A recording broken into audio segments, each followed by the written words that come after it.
This shit is real. It's actively happening. People are actively losing their jobs because those industries are literally being erased. What do you all think? If and when this AI bubble pops, we could see a historic recession. So we're entering into a digital economy, digital currency, digital ecosystem, where your social credit matters. Through the centralized system, they'll be able to track every transaction that you make. AI bubble popping will not save the PC market, bro. Because if the economy sucks and we're all broke, it won't matter that we can afford PCs now, because we'll be having trouble affording groceries. So I hope these problems will magically go away somehow. Because I want cheaper PCs, but I also don't want to live through like a recession, you know what I'm saying? Like that would suck too. Everywhere you look, people are saying the same thing. They're broke. They're making decent money, but somehow it's still not enough. Rent is up, groceries are up, insurance keeps climbing, and now we're hearing more companies talk about replacing workers with artificial intelligence. For the last couple years, AI has been sold as the future that's going to make everything better. But lately, we're starting to hear another conversation. Layoffs. Companies pulling back on spending. And some experts are questioning whether all this AI investment can actually live up to the hype. So today, we're going to take a look at what everyday people are saying about the economy, AI, and why so many Americans feel like they're barely staying afloat.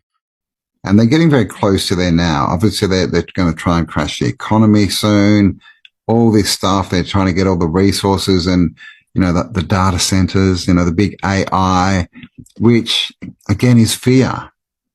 It's fear. I saw a story yesterday that there's some billionaire wants to build a data center that's going to be 30 acres under one roof. I mean, that's almost the size of some of these World's Fairs buildings, right? And of course, it's going to take like double the electricity that the whole state it's being built in produces and all the water. We need to talk about surveillance pricing. Surveillance pricing, sometimes known as algorithmic pricing, is when businesses use AI tools to monitor and compile consumer spending habits so that they can adjust their prices on a whim depending on the habits of the consumer who's buying the goods. So for instance, consumer A could be purchasing eggs on Instacart and they might be charged $4, whereas consumer B could be buying the same eggs from the same app at the same time from the same store and be charged $4.50. It all boils down to that consumer spending habits and how likely they are to pay more for those eggs. Major grocers are making billions of dollars in profits while people are struggling to put food on the table. Let me ask you this. Are you willing to give up ChatGPT, cloud, pretty much all AI services in order to not have these data centers go up? Are you willing? Are we willing as a society to say no to AI in order to prevent these data centers from taking over small hometown communities? It'd be nice if we could have a little bit of AI and a few data centers in land that didn't require the demolition of 330 other houses. And that's just one center. That's one community. I don't know, just some food for thought. Gen Z is currently experiencing the worst job market since 2009, a time when our economy was still recovering after the 2008 financial collapse. Recent reports show that hiring in the US economy is the lowest it's been since 2009. And all of our recent monthly job report numbers either show net loss or certain gains in some sectors with part-time work. One of the only reasons why we're not technically in a recession is because AI data centers are driving up the US stock market and our economy's growth. If you take out AI data centers, US GDP only grew 0.1% in the first half of this year, which is to say that all the other sectors in our economy are completely stagnant. Hiring is at a historic low and layoffs are happening on the margins. You may not see that when we consistently hear about how well the stock market is doing. So we're entering into a digital economy, digital currency, digital ecosystem, where your social credit matters. Through the centralized system, they'll be able to track every transaction that you make, every behavior, every location, all of these data centers that are being built, they're surveillance centers where every single move is going to be tracked. Digital ID, social credit score, digital currency.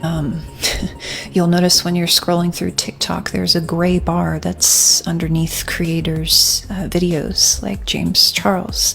Right now, he has a gray bar underneath his videos that say PDF warning.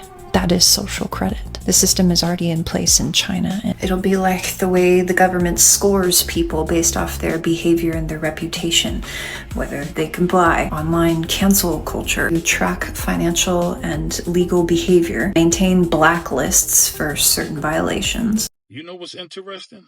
This isn't just about AI. It's about confidence. When people stop spending because they're worried about their jobs, businesses make less money.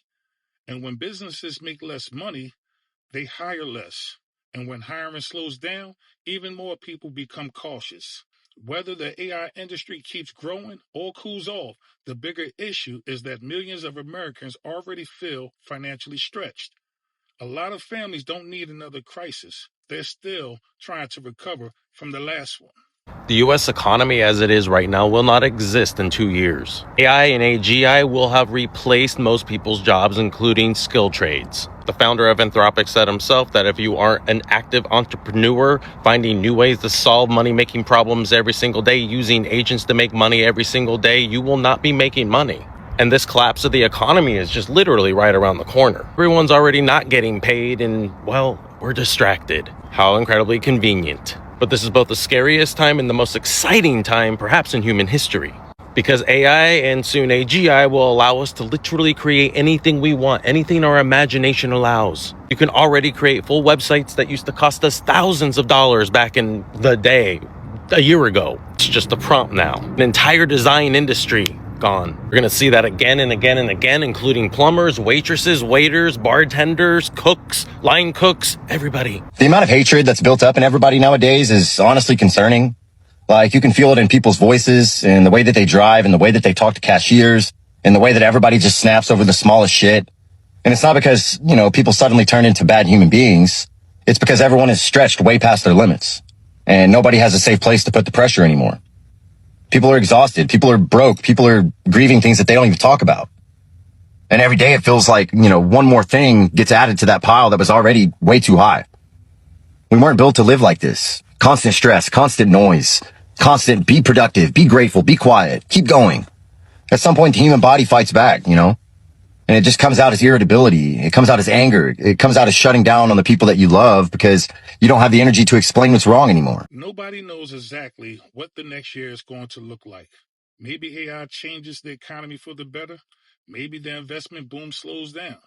Maybe we avoid a recession altogether. But one thing seems clear. A lot of people are saying life is becoming harder to afford. And that's a conversation worth paying attention to. I'm curious of what you think. Do you believe the AI boom is just getting started? Or do you think we're seeing the beginning of a bubble that's about to burst? And more importantly, how has the economy affected you personally?